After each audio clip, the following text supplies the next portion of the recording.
Muy buenas noches, queridos estudiantes. Soy la profe Janet. Hoy estaríamos trabajando con distribución de frecuencias para variables cuantitativas continuas. Las variables cuantitativas continuas son las que se obtienen de un proceso de medición. Cuando deseamos representar en una tabla estadística variables continuas, tales como el peso, talla, velocidad, etc., o cuando se trata de variables discretas, donde el número de observaciones es muy grande y la cantidad de valores diferentes que toma la variable también, se recurre generalmente a agrupar los datos en intervalos. Y cada uno de estos intervalos recibe el nombre de clase. En este caso, para facilitar la interpretación de los pasos a seguir para la creación de los intervalos, se presentan los datos obtenidos en un estudio sobre la estatura de 40 alumnos de un curso, obteniéndose los siguientes resultados en centímetros. Y ahí tenemos los resultados en centímetros y lo que buscamos en este caso es agrupar todos estos resultados en una tabla estadística, ¿sí? Estableciendo intervalos, para lo cual se siguen algunos pasos. Primero dice, se determina el mayor y menor de todos los datos. Y observando aquí vemos que el mayor es 176 y el menor 155. Luego se halla la diferencia entre ellos, obteniéndose de esta manera el rango de los datos. Entonces hacemos 176 menos 155 y tenemos 21. Este 21 me indica que en total tenemos 22 medidas de alturas diferentes.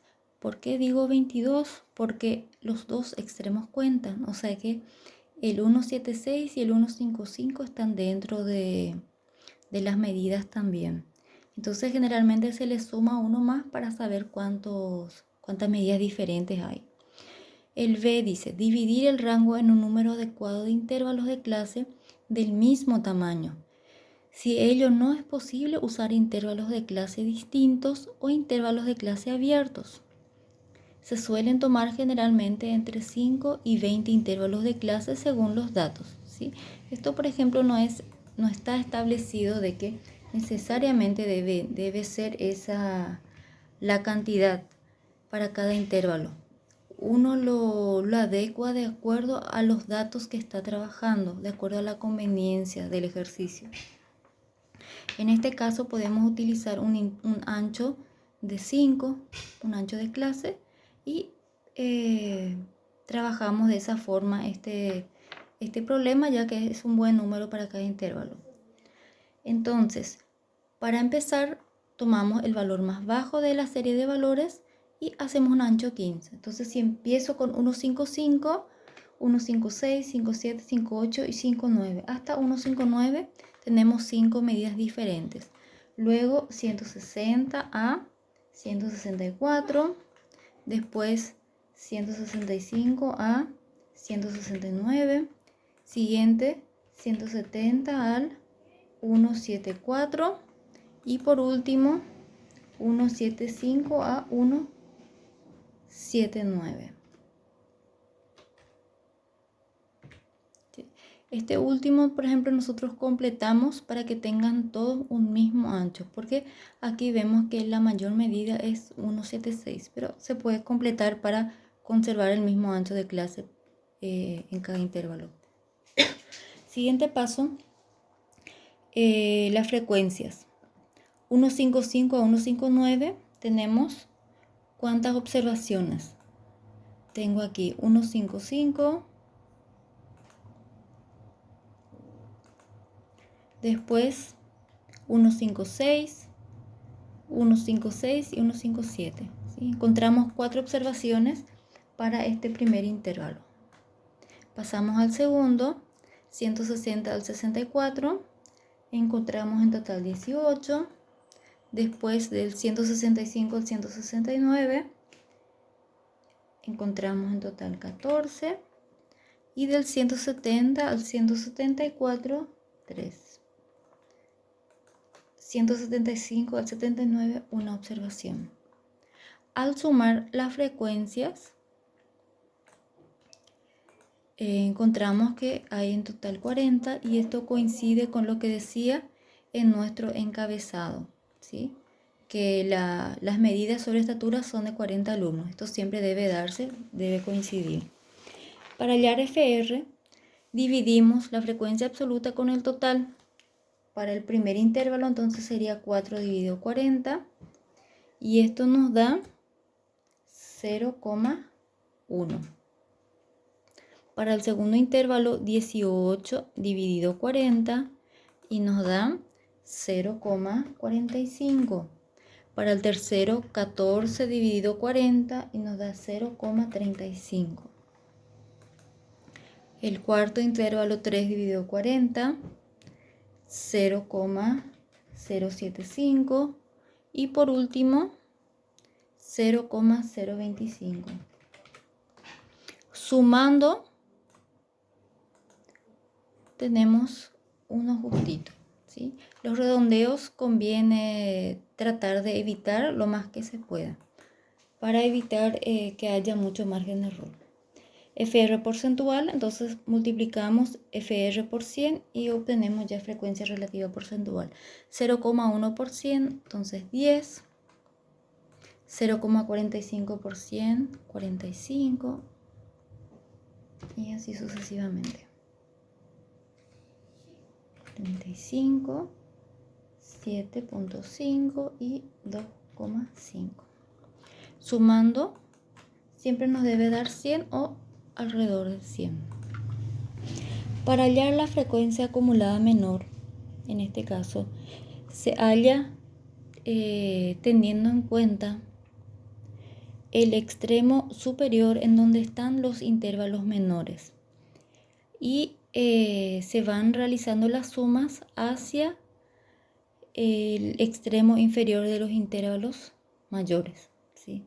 Entonces, la frecuencia acumulada menor hallamos dependiendo dónde está el extremo de las frecuencias menores, que en este caso están arriba. Entonces, empezamos a sumar de arriba hacia abajo. Empezamos con 4, luego 4 más 18, 22, más 14, 36, más 3, ¿sí? 39 y más 1, 40. ¿Sí? El último coincide con n. La frecuencia acumulada mayor en este caso se empieza a sumar desde donde está el extremo de los intervalos mayores hacia los menores. Entonces los intervalos mayores están aquí abajo, entonces empezamos a sumar de abajo hacia arriba. Empieza con 1, más 3, 4, más 14, 18, más 18, 36 y más 4, 40. ¿Sí? Vemos que también coincide con n.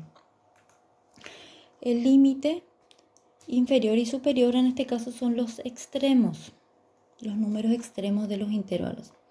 Límite inferior, el extremo inferior, y límite superior, el extremo superior. Entonces, para hallar inferior, directamente vemos aquí cuál es el más bajo. El inferior, 1,55, y el superior del primer intervalo, 1,59. Y así vamos viendo. En el segundo, el inferior 160, superior 1,64, luego 1,65 y 1,69, 1,70, 1,74, 1,75 y 1,79. Para las fronteras, en este caso cuando se dan alturas con precisión, el intervalo 1,55, 1,59 generalmente incluye, teóricamente incluye todas las medidas desde el 154,5 al 159,5. Entonces, para hallar la frontera inferior, se toma el límite inferior y se suma su anterior. Entonces, 1,55 más su valor que está antes, 1,54, dividido 2, me da 1,54,5. Bueno. Después, es el segundo intervalo, el inferior es 160 y su anterior 1,59. Entonces, sumando los dos y dividido 2, me da 159,5. y así sucesivamente. Entonces 164,5, 169,5 y 174,5. Para la frontera superior, tomamos en este caso el límite superior de cada intervalo y sumamos el valor que le sigue, el superior en este caso. Entonces el límite superior 159 y el valor que le sigue es 160. Entonces 159 más 160 dividido 2 nos da 159,5. Después 164 más el valor que le sigue 165 me da 164,5. Y así sucesivamente. 169,5, 174,5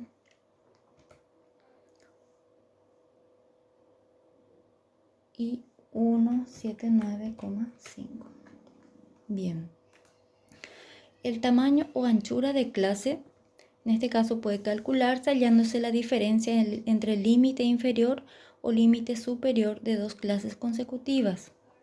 Aquí, por ejemplo, en el ejemplo podemos notar, si tomamos la segunda y tercera fila y hallamos la diferencia entre los límites superiores de dos clases consecutivas, por ejemplo, 169 menos 164, que son los superiores de dos clases consecutivas, obtenemos 5, ¿sí? O si no, se puede hallar también la diferencia de dos clases consecutivas de los límites inferiores. Por ejemplo, tomamos los mismos intervalos, 165 menos 160 y también nos da ancho 5. Hallando el ancho de clase, sabemos cuántos valores hay exactamente en cada intervalo. Eso es todo por hoy. Espero les haya sido útil y seguimos en contacto.